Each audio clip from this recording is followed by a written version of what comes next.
Olá pessoal, tudo bem? Sou o professor Israel. Vou comentar aqui a prova do Albert Einstein de hoje.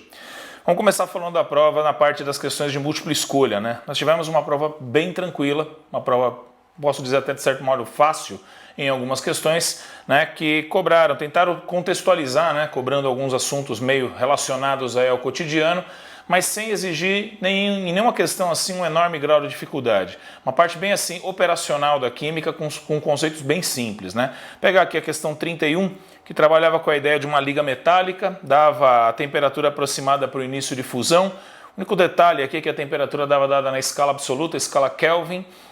Convertendo isso aqui na escala dada em graus Celsius, a gente chegava numa temperatura de fusão aproximada de 70 graus Celsius, ou seja, isso impedia que essa liga fosse usada, por exemplo, em bloco de motor automotivo, que vai ultrapassar essa temperatura com certeza, panelas antiaderentes, isolantes elétricos, destiladores de água que vão trabalhar na temperatura de ebulição da água, 100 graus Celsius, considerando o nível do mar. O que sobrava aqui era essa liga metálica ser utilizada para a produção de fusíveis de dispositivos eletroeletrônicos que vão fundir em elevação com aquecimento, vão fundir e fazer aquilo que eles se prestam, né? Que é cortar essencialmente a corrente, né? A questão 32 trabalhava aqui com a ideia de uma solução de ácido cítrico monohidratado que exigia essencialmente entender que se tinha 1 kg de ácido cítrico monohidratado para cada 100 litros de solvente, vamos chamar de 100 litros de água, converter isso aqui na concentração dada em mols por litro. Muito tranquilo, usando o conceito de massa molar, né? A questão 33, uma questão de termoquímica muito tradicional, em que se cobrava cálculo de ΔH de uma reação a partir dos calores de formação. Bem padrão, bem tranquilo. Acho até que a banca perdeu aqui a chance de tentar tapear aqui os candidatos não tão bem preparados, porque a questão pedia por mol de hidrogênio.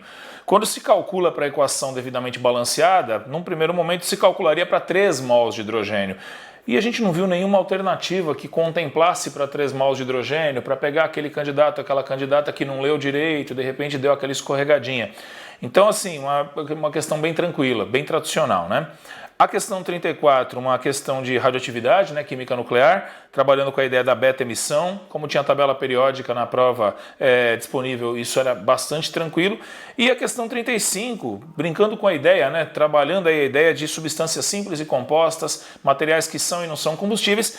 E a contextualização ficou por conta de algo que é bastante divulgado hoje em dia, de não ser adequado a gente descartar óleo pela pia da cozinha, seja ele óleo de cozinha, seja ele um óleo mineral também, como cobraram aqui, porque isso tende a contaminar a água do esgoto e dificultar bastante o tratamento da água. Então, assim, uma prova bem tranquila, de um nível bem tranquilo mesmo. Na parte da questão escrita, a gente está falando aqui da questão 2, a gente tinha itens A e B, mas tanto o item A quanto o item B cobravam 2 coisas cada um deles, né? Tratava-se da ideia de peróxidos, né, orgânicos, e a ideia do ácido peracético. O que se pedia no item A? Primeiro se pedia a fórmula estrutural do ácido peracético, bastava prestar atenção no modelo que foi dado, e também pedia-se para escrever a constante de equilíbrio, Kc, para o equilíbrio que foi dado aqui em cima, já na própria equação, bem tranquilinho. O item B pedia, esse é um item que talvez desafiasse um pouquinho mais o candidato ou a candidata, né? Pedia para demonstrar numa faixa de pH 2 para uma faixa de pH 4 que a concentração de H+ teria variado em 100 vezes. Lembrar que pH mede a concentração de íons H+, né? Mede o cologaritmo, menos log da concentração de íons H+ na base 10. E por conta disso a relação aqui seria de 100 vezes, né? Alterar o pH em 2 unidades significa alterar em 100 vezes a concentração de H+.